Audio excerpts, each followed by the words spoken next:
A few months back, my wife Samantha and I packed up our things, left her over-involved relatives behind, and headed south. I'm a journeyman electrician, so finding new work was never the obstacle. Sam just wanted breathing room. We wound up in rural New Mexico. Plenty of open sky, nobody on your doorstep, and real estate prices that felt like a steal. The place we bought sits on 10 scrubby acres and is way larger than 2 people, and our black lab, Shadow, realistically need, but we figured the extra bedrooms might come in handy for house guests down the line. About 6 weeks after moving in, I noticed the upstairs lights kept knocking out, but the rest of the house stayed on. Classic load imbalance problem. So one evening, I headed to the basement to inspect the main panel. I'd barely set foot down there since we closed. It was more junk room than anything. Piles of old furniture, boxes left by the previous owners, that sort of mess. I traced the circuits, located the imbalance, and made a note to rewire later. As I turned to leave, something in the far corner caught my eye. A tall, industrial-looking steel door half hidden behind some wooden chairs. Thick hinges, heavy lever handle, more bank vault than basement entry. Tornado shelter? Panic room? If so, odd that no one mentioned it during closing. I tried the handle. Locked solid. Upstairs, I ransacked the shoebox of spare keys the sellers left behind. No match. When I finally rang the former owners, the call got weird fast. Long pauses, clipped answers. The wife finally claimed it was just a safe room for storms, and that they'd misplaced the key. Then she asked us rather firmly to leave it alone. My gut told me that was a lie. Curiosity ate at me for weeks. I tried every trick I know. Bump keys, tension wrenches, you name it. Nothing. 2 days ago, with Sam's blessing, I hired a locksmith named Miguel. After nearly an hour, he cracked the mechanism and gave me a look that said, "You're not going to like what's in there." Inside was a makeshift shrine. Yellowed black and white photos pinned to the walls, each defaced with strange sigils. A single wooden chair faced the blank brick like someone had spent hours in silent worship. A cot in one corner reeked of stale sweat, surrounded by empty chip bags and bottled water carcasses. Someone had been living down here. Recently. My skin crawled. Then I noticed a second narrow door in the back wall. It opened onto a staircase that led straight to the exterior storm cellar hatch, one I'd somehow never bothered to open since we moved in. Pieces slid into place, little household things Sam swore she hadn't misplaced, footsteps we shrugged off as settling beams. Someone had been slipping in and out beneath our noses. Calls to the former owners now dumped straight to voicemail. Sam was rattled. I was livid. I chained the cellar door shut, dragged a bookcase in front of it, and filed a report with the county sheriff. Deputies dusted the room, promised to track down the sellers, and left.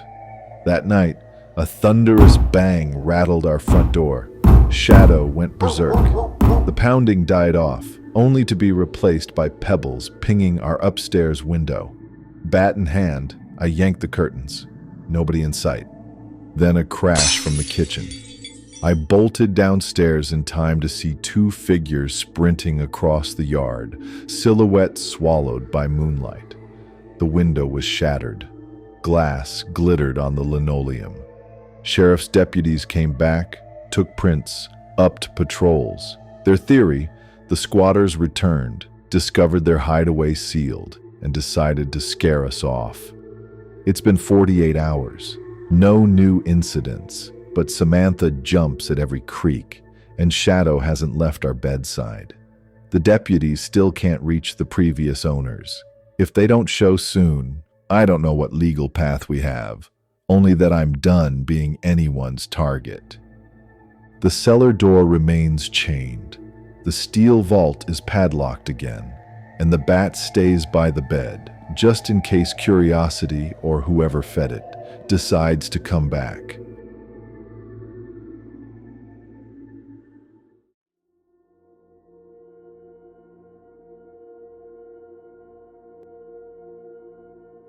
A few years back, long enough that I finally feel safe telling the tale, my wife Amelia and I left our downtown apartment for a place in the suburbs. We'd just welcomed our third child, and between the crib, the toys, and the general bedlam of family life, our two-bedroom walk-up felt like a shoebox. We landed a modest-sized house on a quiet street in Maple Hollow, the sort of neighborhood where every neighbor swears they leave their doors unlocked. Amelia fell in love with the backyard the moment she saw it. A rambling garden wrapped in ivy, dotted with moss-stained statues, weather-beaten angels, knights, and a few figures so worn you couldn't quite tell what they'd once been. She said they gave the place storybook charm. I figured if I didn't have to haul them away, that was good enough for me. A couple of days after move-in, I was sipping coffee at the kitchen window when something felt off. One of the garden angels, originally facing the house, now stared blankly toward the fence. All the others still pointed inward. Maybe I misremembered, I thought. Next dawn, I glanced out again. A second statue had pivoted, also turned away, exactly like the first. This time I knew I hadn't imagined it. I asked our 8-year-old Owen whether he'd been playing a prank. He looked genuinely baffled, then scampered off to build a Lego spaceship. With money tight and job security shaky, I pushed the weirdness to the back of my mind, until a week later. I came home at dusk, looked outside, and every single statue had been hauled right up against the back wall of the house, lined shoulder to shoulder like silent sentries. Seeing them that close, stone eyes level with the windows, sent a shiver up my spine. Curiosity trumping fear, I stepped outside to shove the nearest one back where it belonged. It wouldn't budge. Each figure had to weigh a couple 100 pounds. No way a single person, let alone a kid, had dragged them all across the yard overnight. Amelia emerged a minute later, saw the lineup, and went pale. Her best theory was that some neighbor was hazing the new family. It made no sense. Everyone we'd met seemed perfectly normal. Still, we called the police. An officer took notes, recommended security cameras we couldn't afford, and left. A few quiet days slipped by and the adrenaline faded until the weekend. I stepped into the yard with the kids after breakfast and nearly dropped our toddler Hazel. Spray painted across the rear siding in tall black letters, "Go away." I hustled everyone inside, then tore through the garden like a madman, yelling for whoever had done it to show themselves. No luck. Another police report, another shoulder shrug. That evening, Amelia and I were in the living room when she screamed. I spun to find her pointing through the sliding door. 5 figures stood in the grass, white masks covering their faces, bodies jerking in a slow, puppet-like dance beneath the moonlight. We froze for half a heartbeat, then instinct kicked in. I grabbed the longest kitchen knife I owned and bolted outside, roaring like a lunatic. The masked strangers scattered into the shrubs and vanished. By the time backup arrived, the yard was empty. That night was our breaking point. I charged a set of security cameras to a credit card and installed them first thing the next morning. Amelia begged me to put the house back on the market, but selling so soon would have ruined us. I promised her that if anything else happened, we'd leave, no matter the cost. Nothing ever did. The cameras recorded week after week of peaceful garden life, just squirrels, raccoons, and our kids' soccer balls. The statues stayed in place. The masked dancers never returned. We still live in Maple Hollow. No one's ever confessed, and we never uncovered a motive. Some nights I wake up, certain I've heard stone scraping across flagstone, only to find the garden untouched. But when the memories surface, they still leave my pulse racing. Proof that a safe neighborhood can feel very different once you've learned how quickly normal can warp into the unexplainable.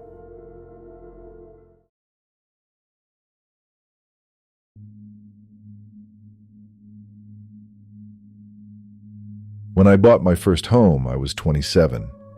It wasn't anything fancy, just a modest two-bedroom in a quiet suburb, but I was proud of it. I'd been saving for years, and finally signing those papers felt like crossing some invisible finish line. What I wasn't prepared for was the silence. I'd grown up in a crowded house with two younger brothers, an older sister, and a couple of noisy beagles. There was always someone yelling, music playing, dogs barking, chaos basically. So being alone in a quiet space felt unnatural. At times, even unsettling. I'd heard people talk about how weird the transition is, and now I understood. The one part of the house I instantly loved was the tiny balcony on the second floor. Balcony might be generous. It was barely big enough to stand on, and a chair wouldn't even fit. But it overlooked the backyard and gave me a quiet place to unwind at night.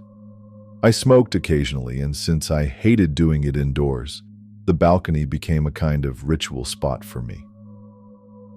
To understand what happened next, it helps to know the layout. My block was typical suburbia, rows of houses lined up side by side, each with fenced-in yards. From my little balcony, I could see directly into the yard of the house behind mine, right over the top of the 10-foot fence. After a couple weeks, I'd met most of the nearby neighbors, everyone except the person living directly behind me, or rather, I thought someone lived there. The house looked inhabited, but I never saw anyone. Not in the yard, not at the windows, not checking the mail, just the occasional bedroom light flicking on at night. My first assumption was that maybe an older person lived there, someone who stayed indoors most of the time. Their yard was a mess, grass knee-high, weeds everywhere. Still, my curiosity got the better of me. One Saturday, I decided to walk around the block and knock on the door, just to introduce myself. I wasn't prepared for what I saw. The house looked like it had been abandoned for years. Paint peeled off in chunks. Some of the siding was rotting, and the front walkway was cracked and dirty. The doorbell was broken, so I knocked a few times, louder than I usually would. Nothing. Just when I was about to leave, I caught a flicker of movement behind the curtain in one of the front windows. I waited, unsure what to do. Then, without warning, the front door burst open like someone had yanked it too hard. Standing there was a petite, older woman, thin, hunched, with wiry gray hair pulled tight into a bun. Her face was deeply lined, but it wasn't age that made her unsettling. It was the intensity in her eyes. They were wide, too wide, and locked onto me like a predator. Her face was expressionless, but somehow still radiated hostility. I stammered out an awkward introduction, told her I was new to the neighborhood. She didn't say anything for a few seconds. Then she muttered, "I'm Helen," gave a forced half smile, and said nothing else. No questions, no polite welcome, just stared. I nodded, mumbled something about being glad to meet her, and walked away. I didn't hear the door close behind me. That whole night, her face stuck in my head. I went out for a smoke later, like I always did, hoping to shake the encounter. But as I looked out across the yard, my stomach dropped. Helen was in her backyard, standing in the exact center, staring up at my house. She didn't move, she didn't wave or call out, just stood there, motionless, watching. I noped out of there and shut the balcony door behind me. I tried convincing myself that she was just eccentric or maybe confused. My dad suggested dementia. "She's probably just lonely," he said. "Try to have some empathy." I wanted to believe that, but the next few nights proved otherwise. Every night I'd spot her, sometimes standing at her window, other times drifting between them, always watching. Even after I went inside, I'd peek through the blinds an hour later, and she'd still be there, eyes fixed on my house like a statue. Then one morning, I found a single sock, a woman's sock, sitting in the middle of my backyard, just sitting there. I hadn't seen her come over, and my fence was locked. That was the first time I genuinely felt unsafe in my own home. I didn't confront her. I probably should have called the police, but I didn't want to stir up more trouble. That night, the doorbell rang over and over again. 10, 12 times. Like someone mashing the button nonstop. I knew who it was before I even looked. I got up, annoyed more than afraid. I just wanted to tell her to stop, to leave me alone. I threw on a hoodie and opened the door. She was already mid-charge. Helen lunged at me with a butcher knife in her hand, screaming like an animal. "You took him! You took my son!" My survival instincts kicked in. I caught her arm and wrestled the knife away, adrenaline giving me a surge of strength. I pinned her to the ground and held her there as she thrashed and screamed nonsense about her son and how she was going to kill me. I called 911 with my free hand while trying not to let go of her. Longest 5 minutes of my life. When the police finally arrived, they restrained her and loaded her into the cruiser. She never stopped yelling, even when the car pulled away. The officers said she'd be taken to a psychiatric facility.